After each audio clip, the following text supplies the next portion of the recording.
गायत्री महामंत्र एक बार मेरे साथ दोहराओ।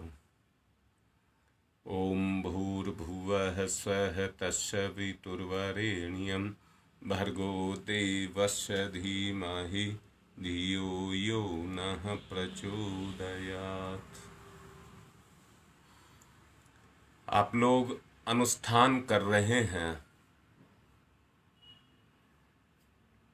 अनुष्ठान में दो चीज कर रहे हैं,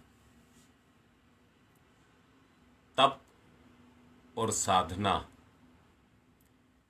तप और साधना। अब तप का किसका कर रहे हो? रोटी छोड़ने का? कतई नहीं, फिर तप नहीं होगा। तप करना कहते हैं अपना सुख छोड़ना, अपना सुख को छोड़ना। यहां मैंने पिछली बार भी बोला था, फिर से बोल रहा हूं। तप जो होता है वो मन का होता है,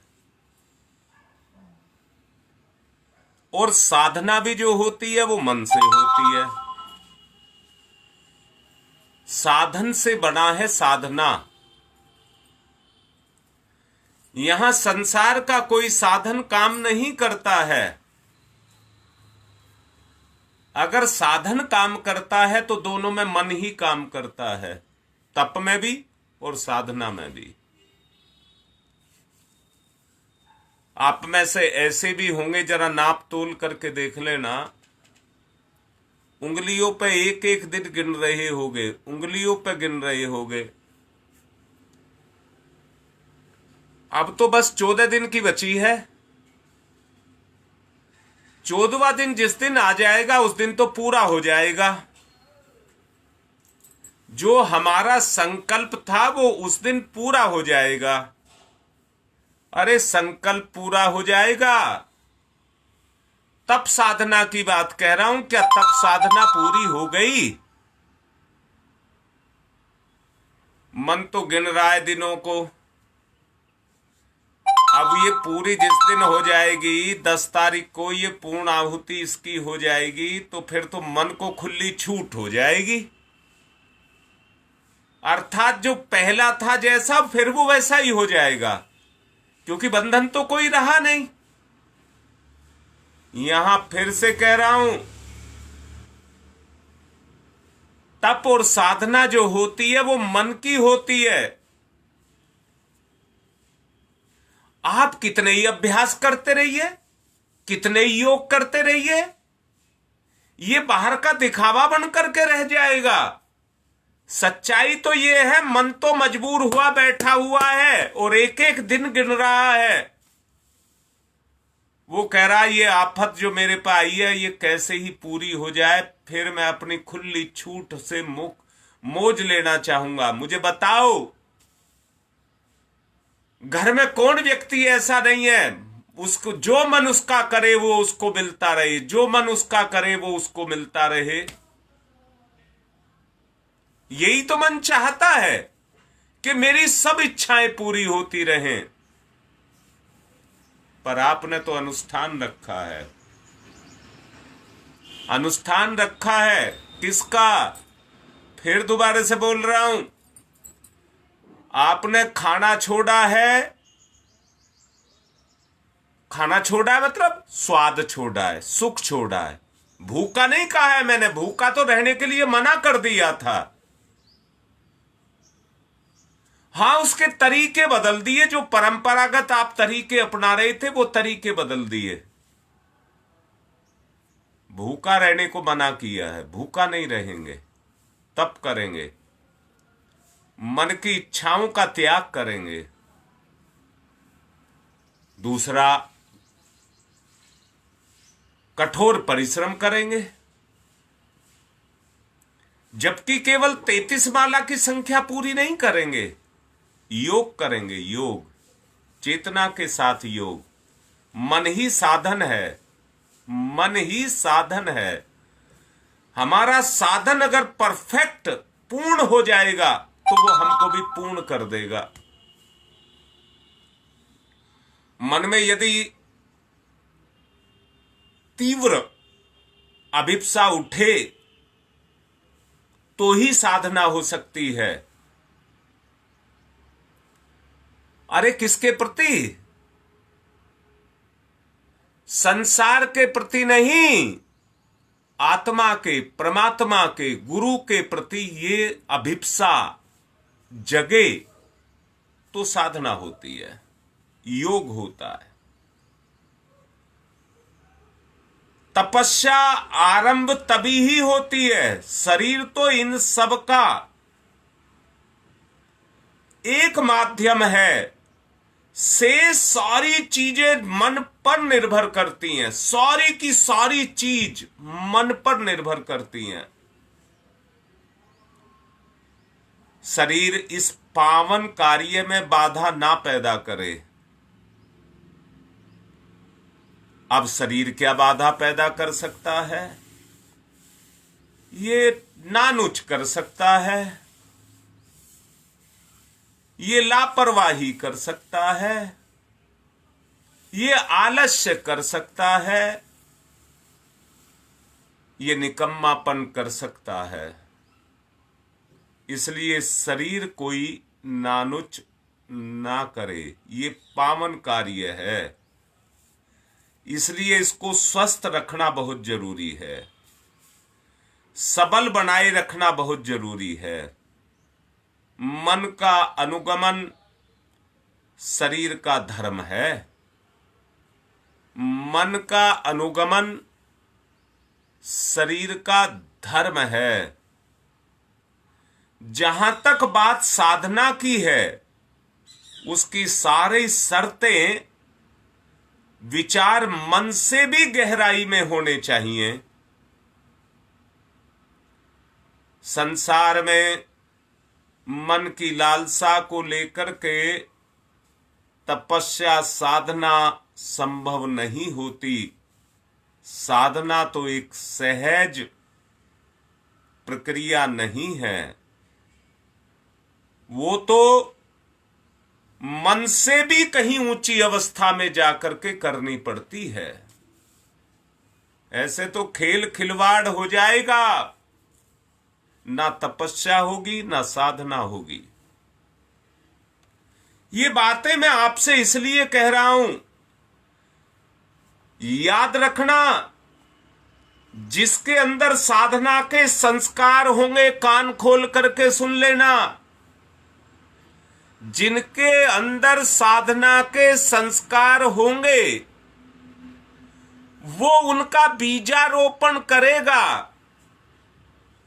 और अपने मन से उस साधना को करके उनको अंकुरित करेगा।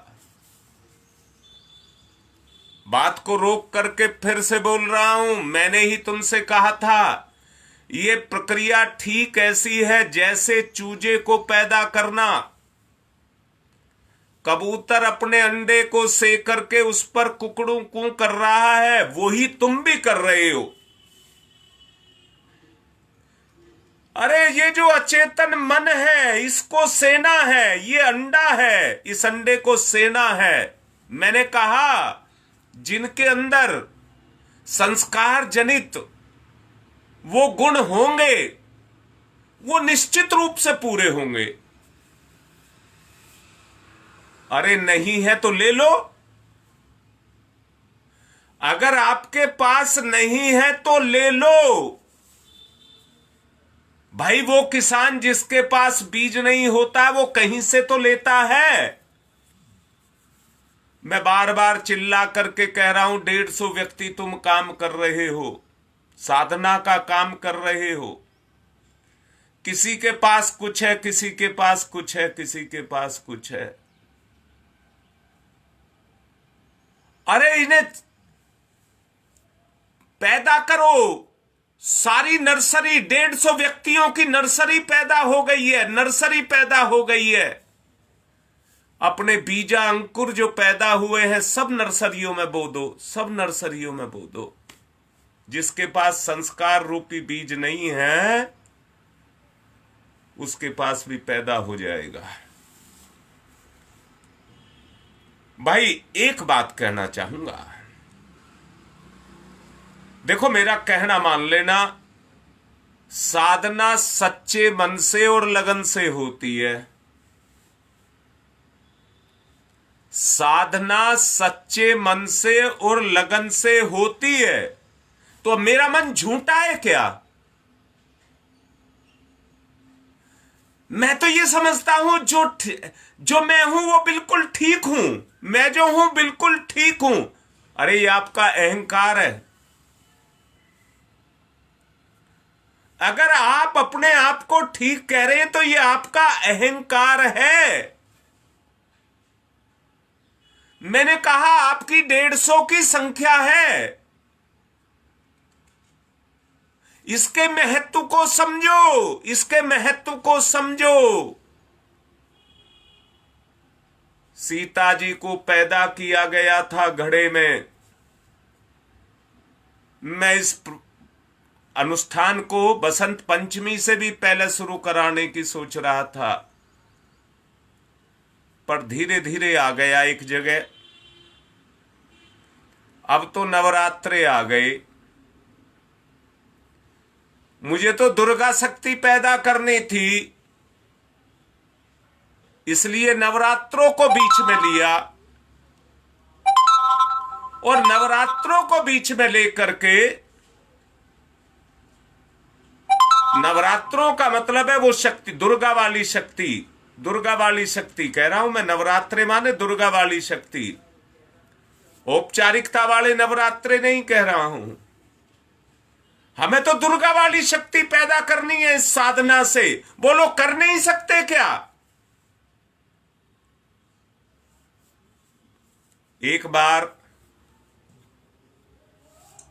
देवता प्रजापति के पास पहुंचे और पहुंच करके कहने लगे, राक्षस बहुत सताते हैं, आपको भी सताते होंगे। प्रजापति ने कहा, अगर तुम्हें ही राक्षस सता जाएंगे तो बचेगा कौन धरती पर? राक्षस माने मन की दुष्प्रवृत्तियां।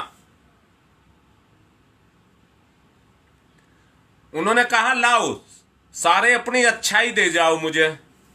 जो तुम्हारे पास अच्छाई है, जिसके कारण तुम देवता हो, वो मुझे दे दो।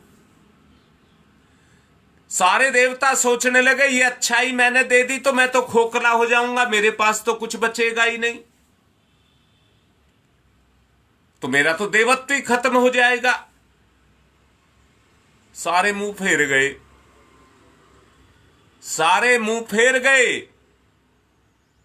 तो प्रजापति कहने लगे, यही कारण है तुम्हारा दुख पाने का। जो शत्रुओं से तुम सताए जा रहे हो, उसका कारण ही ये है कि तुम में संगठन की भावना नहीं है। तुम में संगठन की भावना नहीं है। मेरे पास ये है, तुम्हारे पास ये है, इसके पास ये है। 150 व्यक्तियों, कोई ना कोई विशेषता सबके पास है। अगर सारी को इकट्ठा कर दें तो सबकी विशेषता सबके काम आए। तुम्हारी विशेषता तो तुम्हारे, मैं पिछले एक प्रवचन में समझा रहा था, हम इतनी किफायत से काम करते हैं कि 150 व्यक्ति अगर 1-1 रुपया इकट्ठा करें तो बड़ा शानदार यज्ञ कर सकते हैं। और कितना शानदार कर सकते हैं, शायद उसमें और 150-200 आदमियों को मिलाकर के यज्ञ किया जा सकता है 150 रुपए में। पर आपका कितना लगा है? 1 रुपया। आपका कितना लगा है? 1 रुपया। 1 रुपए में आप क्या कर लेंगे? 1 रुपए में आप क्या कर लेंगे? अब मैं आपको प्रवेश कराने जा रहा हूं नवरात्रों की साधना के अंदर। साधना तो यही होगी, सिस्टम तो यही होगा, रहन सहन, खान पान, जप, तपस्या यही होगी। परंतु साधना का स्वरूप बदलना चाहते हैं। अब एक बात बताओ, मजबूरी में अनुष्ठान कर रहे हो या आपकी लगन लग गई? सोचो जो शब्द बोल रहा हूं। मजबूरी में अनुष्ठान कर रहे हैं तो औपचारिकता पूरी कर रहे हैं, 33 माला का जप किसी तरह गपड़ गपड़ कर लीजिए, पूरा कर लीजिए। लगन निष्ठा साधना के प्रति गहरी जितनी हो जाएगी, साधना और तपस्या का अविरल धारा आपके अंदर बहने लग जाएगी। उसमें जो व्यक्ति जितना डूबता चला जाएगा उतना ही मग्न होता चला जाएगा। सोचिए, इस राह पर बढ़ना हो तो प्रचंड वेग जिस तरह से उफनती हुई नदी के अंदर होता है, अगर 150 धाराएं एक साथ इकट्ठी हो गई तो नदी में कितना वेग पैदा हो जाएगा। सोचो, नदी में कितना वेग पैदा हो जाएगा। एक नदी में एक धारा बह रही है और 149 और आकर के मिल गई तो संभाले से नहीं संभलेगा, संभाले से नहीं संभलेगा। इतनी प्रचंड शक्ति पैदा हो जाएगी। ये नवरात्रे एक विशेष नवरात्रे बन करके आए जिसमें दुर्गा शक्ति पैदा हो और हमारी दुष्टता को धराशाही कर दे। हमारे कुंभकर्ण जो 6 महीने खाता और 6 महीने सोता, अर्थात 12 घंटे तक खाता रहता और क्या करता, मतलब क्या हुआ, खाया और सो गया, खाया और सो गया। अब जरा सच्चाई से बताना, क्या आपका मन भी यही कहता है? खाओ और सो जाओ, खाओ और सो जाओ। तो भाई कुंभकर्ण आपने जिंदा रखा हुआ है, उसको मारना है। दूसरा, जो असुर है वो है अहंकार, रावण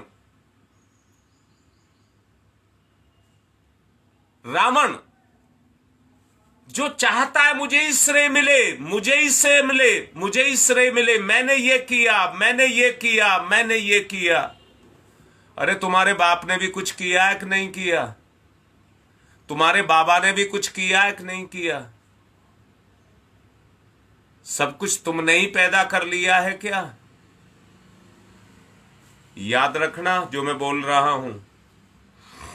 आप बाप बन सकते हैं, अपने बाप के बाप नहीं बन सकते। आप बाबा बन सकते हैं, अपने बाबा के बाबा नहीं बन सकते। आप मामा बन सकते हैं पर अपने मामा के मामा नहीं बन सकते। इसलिए जो आपका दायरा है उतने में रहें। तीसरा हुआ मेघनाथ,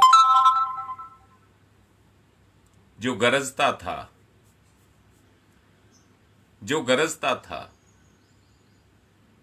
आप मत करना ये काम, मारना है इनको, तीनों राक्षसों को मारना है।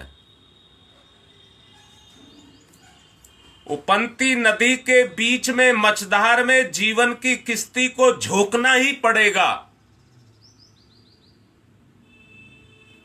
तपस्या करनी है तो भीषण झंझावातों से निर्भीकता पूर्वक आपको सतत उनका मुकाबला करते हुए चलना ही होगा।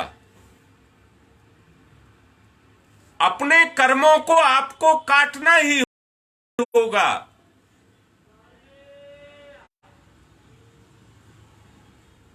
मैंने ये देखा, जब मैं बचपन में छोटा सा था तो मेरे गांव में सब लोगों में एक होड़ होती थी कि गेहूं बो लो और गेहूं बो करके गंगा स्नान के लिए, गंगा स्नान आता है ना, गेहूं बो करके गंगा स्नान के लिए चलेंगे।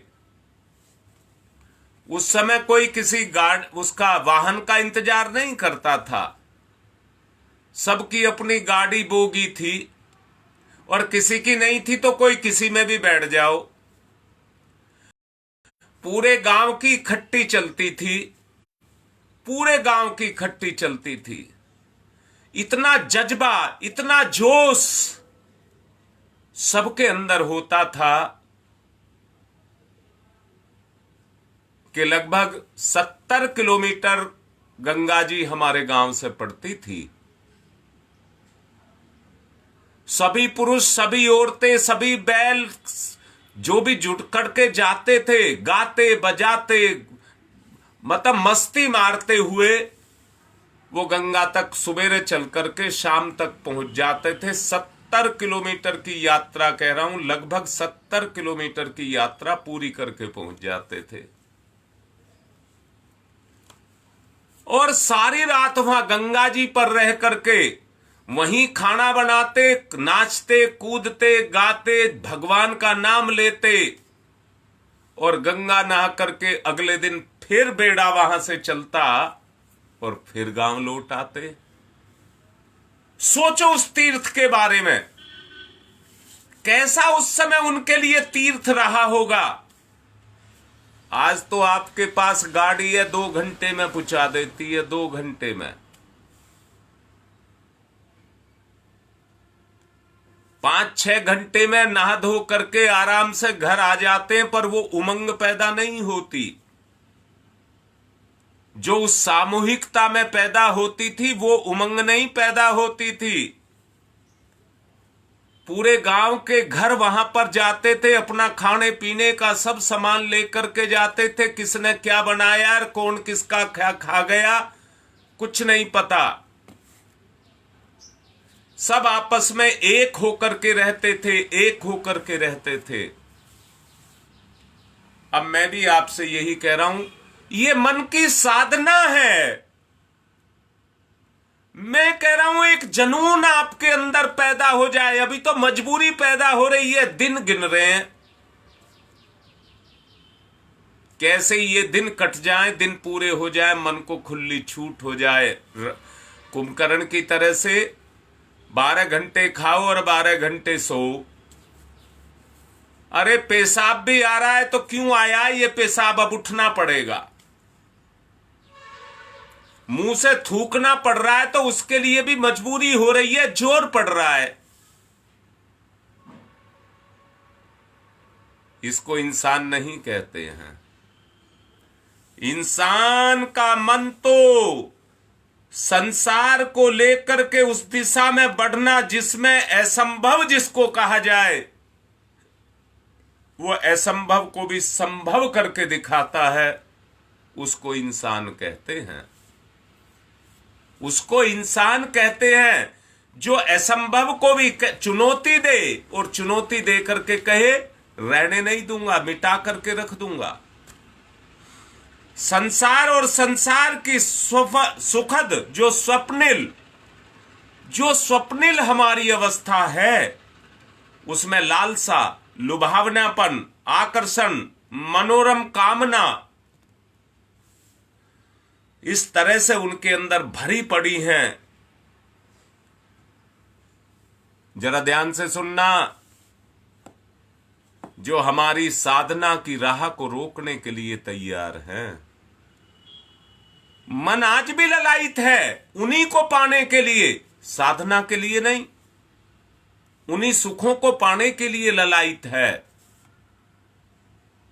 ये गंदगी जो मेरे स्वभाव में आ गई, मेरी चेतना पर क्रियाशील हो गई, बोलो क्या आज आप अपने अनुसार मुक्त होकर के अपनी क्रिया को कर रहे हैं, या इन भवबंधनों ने आपकी चेतना को बांध करके रखा हुआ है?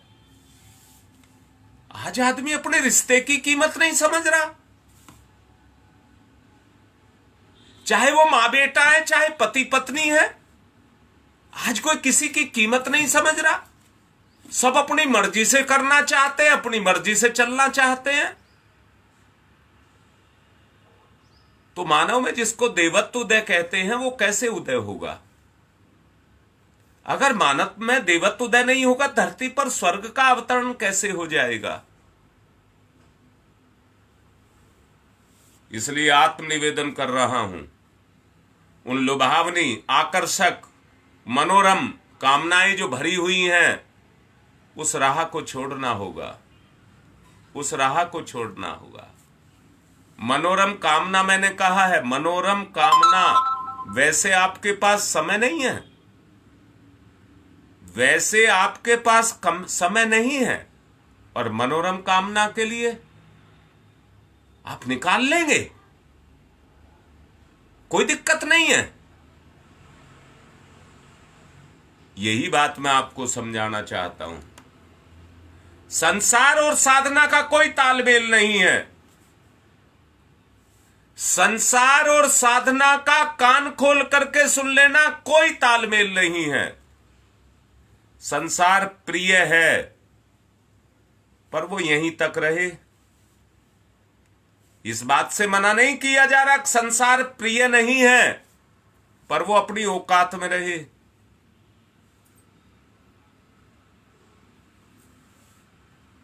उसे पाने का उद्यम करना, मेहनत करना, वो हमारा धर्म है। अगर उसके लिए आप, जैसे मैंने कहा, उस यात्रा की बात कही जो गंगा के लिए कर रहे थे, कितनी मेहनत थी। अगर अकेला जाना पड़ता तो कितनी मेहनत थी। लुभावना नहीं लगता। मैंने कहा संसार तो लुभावना है, लुभाता है, लुभावना है, पर इसमें कष्ट भी है। इकट्ठे होकर के चलेंगे, गाते बजाते, मस्ती मारते, झूमते, अपने सांसारिक जीवन की यात्रा को पूरा करेंगे तो संभव है। परंतु अगर कोई ये सोचता हो कि अकेले अकेले चलेंगे, मेरा किसी से कोई मतलब नहीं है, मैं तो अपनी साधना कर रहा हूं, तो ऊब जाओगे, ऊब जाओगे। जब आप में ये रहेगा ये तो मेरे से आगे निकल गया, तो एक स्पर्धा पैदा हो जाएगी, होड़ पैदा हो जाएगी। मुझे आगे निकलना है, मुझे अपने से आगे किसी को नहीं निकलने देना है, सबसे आगे मुझको रहना है। आपकी अंदर से मन की गति शुरू हो जाएगी, जो एक स्पर्धा में आ जाएगा और कहेगा मैं किसी से पीछे नहीं रहना चाहता। सोचिए, मन में ऐसी उमंग जगे, लगन जगे, निष्ठा जगे साधना के प्रति, साधना के प्रति, तो बताओ कैसा लगेगा आपको? सारे शास्त्रों के सिद्धांत जो शास्त्रों में भरे पड़े हैं, वो इसी के अंदर से निकलते हैं। वो शास्त्र इसकी छाया है, वो शास्त्र में दबे रह जाएंगे। अगर आपके अंदर क्रियाशील हो गए तो शास्त्री आपके अंदर क्रियाशील हो जाएगा।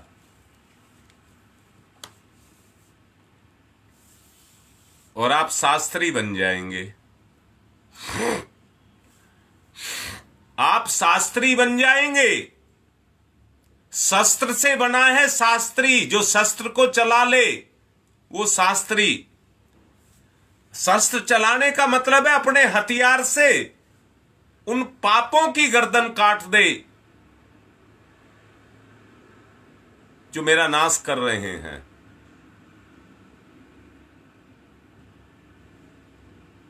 रावण, कुंभकर्ण, मेघनाथ, तीन आपको बताए। इस बार की साधना में तीनों को मारना होगा।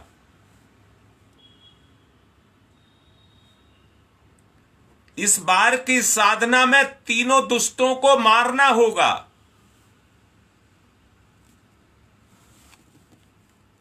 संसार में अपनी डगर को बनाना होगा।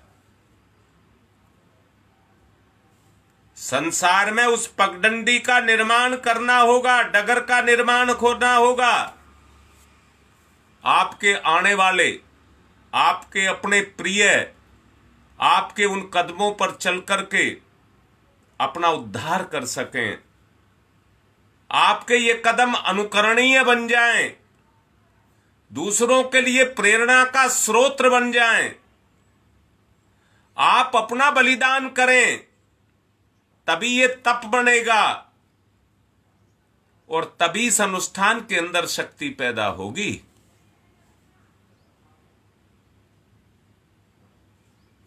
इसलिए एक बूंद का दान करिए, एक बूंद का दान करिए, पर शरीर में से कटवा करके एक बूंद निकालने में कितना कष्ट होगा वो तो सहन करना पड़ेगा।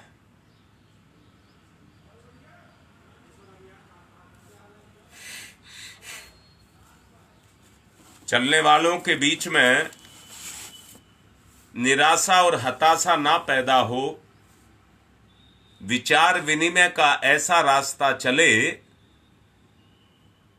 जिसमें किसी को कोई थकान, कोई खींच पैदा ना हो। निराशा हताशा किसी के हाथ ना लगे, उससे कुछ ज्यादा पाने की इच्छा ना रखें। ऐसे ही लोग आध्यात्मिक तपस्या के बारे में सही जानकारी लेते हुए, उस मार्ग पर चलते हुए अपने जीवन की तपस्या को कर पाएं। वरना बेतुकी बातें करते रहे तो बेतुके ही नजर आएंगे।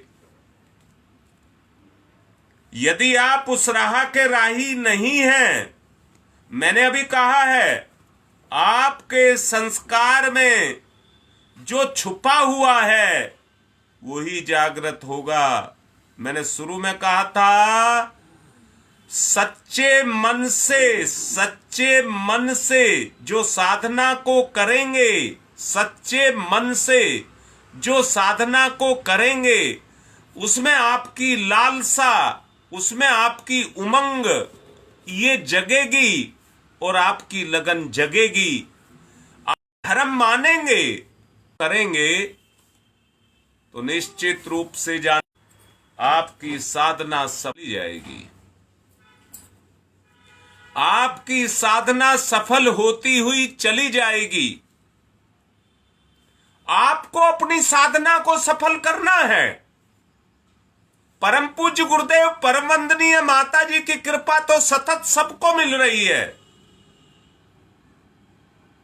उनका प्रकाश, उनकी धूप हम सबके ऊपर अपने संरक्षण को बनाए हुए है। उन्हीं की कृपा के नीचे ये सारा कार्य, ऋषि सत्ताएं और उनकी कृपा के नीचे इस कार्य को किया जा रहा है। आप यदि इस राह पर राही बन जाएं तो आप क्यों आए इस राह पर? यदि आ गए तो फिर ऊहा-पोह किस मतलब का? जो आपके अंदर संशय पैदा हो रही है, ऊहा-पोह पैदा हो रहा है, तो क्या आपने चुन करके नहीं इस काम को लिया है? चयन करना तो आपके ही हाथ में है, ये किसी और के हाथ में नहीं है। कोई कुछ नहीं कर सकता। जो कर सकते हैं आप कर सकते हैं। आप अपने मालिक हैं। आप स्वतंत्र हैं चुनाव के लिए। आप समझें, स्वयं को समझें, जाने, अपने जीज के अस्तित्व को जाने। मैं कहां पर खड़ा हुआ हूं, इस साधना में मेरा स्तर कहां पर है, मैं कहां पर खड़ा हुआ हूं? क्या मैं औपचारिकता पूरी कर रहा हूं? तो याद रखना, उस स्तर से, उस दायरे से हमको बाहर निकलना होगा।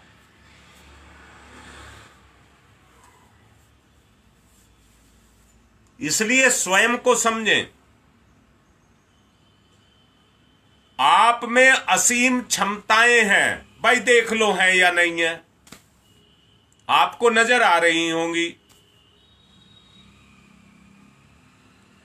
याद रखना, जिसमें निराशा, खीज, हताशा ये चीज आकर के बैठ जाती है, उसमें एक विचार भी आकर के बैठ जाता, मैं कुछ नहीं कर सकता। उसकी आत्मनिर्भरता खत्म हो जाती है। वो परतंत्र की, गुलामियत की जिंदगी को जीता है। अरे जिसमें जोश ही नहीं है उसमें जवानी कहां होगी। आपकी चेतना भी जैसे पौधा अंकुर बनकर के निकलता है और फटाफट बढ़ता चला जाता है, फटाफट बढ़ता चला जाता है, एक बहार उसके ऊपर आती है, वो कहीं और से नहीं आती है, उसी के अंदर छुपी हुई थी। उसका जिस स्तर से विकास होता जाएगा, जिस तेजी से वो बढ़ता चला जाएगा, उसी तरह से उसके ऊपर बहार आती हुई चली जाएगी। मैंने अभी कहा आपके अंदर असीम क्षमताएं हैं, असीम क्षमताएं। अगर उनका फायदा आप उठाना चाहते हैं तो अपनी क्षमताओं को जागृत करना पड़ेगा। अपनी क्षमताओं को जागृत आपको करना पड़ेगा, और कोई रास्ता नहीं है आपके अंदर। परंतु ये बात उभरे तो बात बने, उभरती ही नहीं है, इसलिए भ्रम में भ्रमित रहते हैं।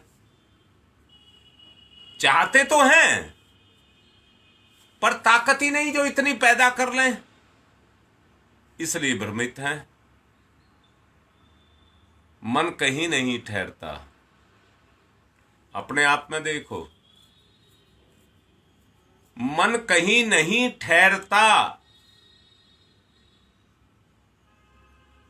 और ना ठहरने के कारण जरा सा कोई दबाव आया तो इसका कचूंबर निकल जाता है, मुंह लटका करके बैठ जाता है, मर गया मर गया मर गया, अब कुछ नहीं हो सकता। और जरा सी कोई इसको सहयोग मिल गया तो फूला नहीं समाता, बस फिर तो कुलांचे मारने लग जाता है, कुलांचे मारने लग जाता है।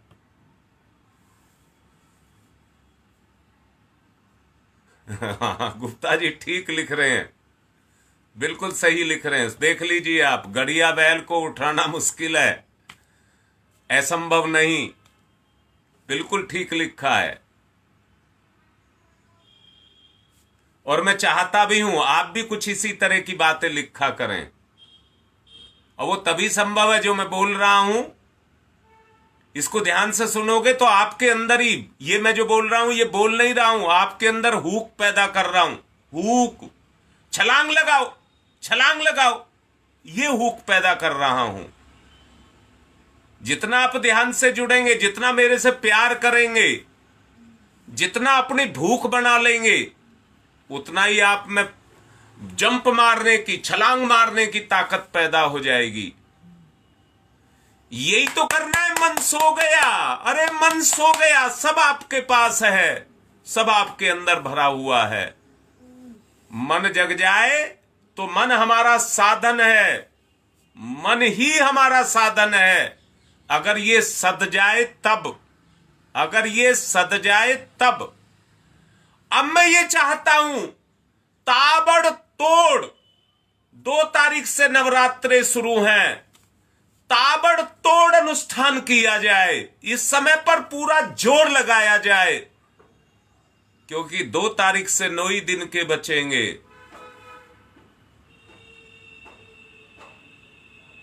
इसलिए आपसे निवेदन कर रहा हूं, और यह भी साथ में कह रहा हूं, जो अभी तक नहीं कर पाए हैं और आपके जानकार हैं, हमारे ही ढेरों परिजन ऐसे हैं, कितने हजारों हजारों हजारों हजारों परिवार हमारे साथ जुड़े हैं, परंतु जो नहीं कर रहे हैं, नवरात्रों की सच्ची साधना के लिए उनको भी प्रेरित करें। अगर 40 दिन का नहीं कर पाए तो 9 दिन का तो करें।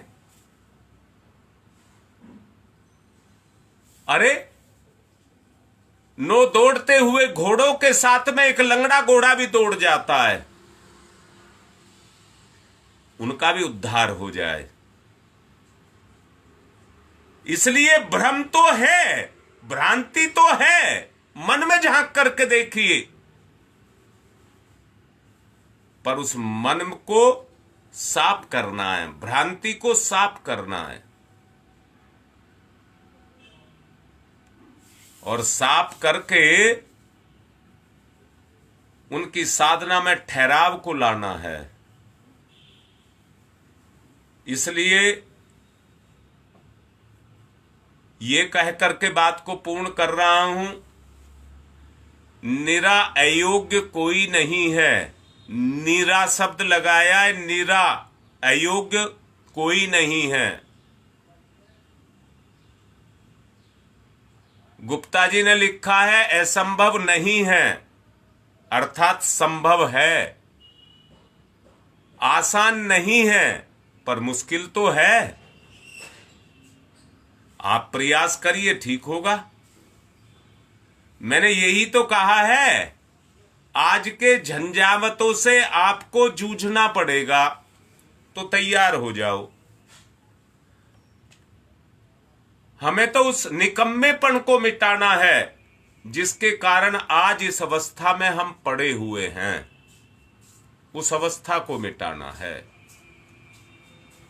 आज की बात को संपन्न कर रहा हूं और निवेदन के साथ संपन्न कर रहा हूं, जो आप कर सकते हैं अपनी क्षमताओं को जगाओ और करो। यही साधना है। ओम शांति ही शांति ही शांति ही।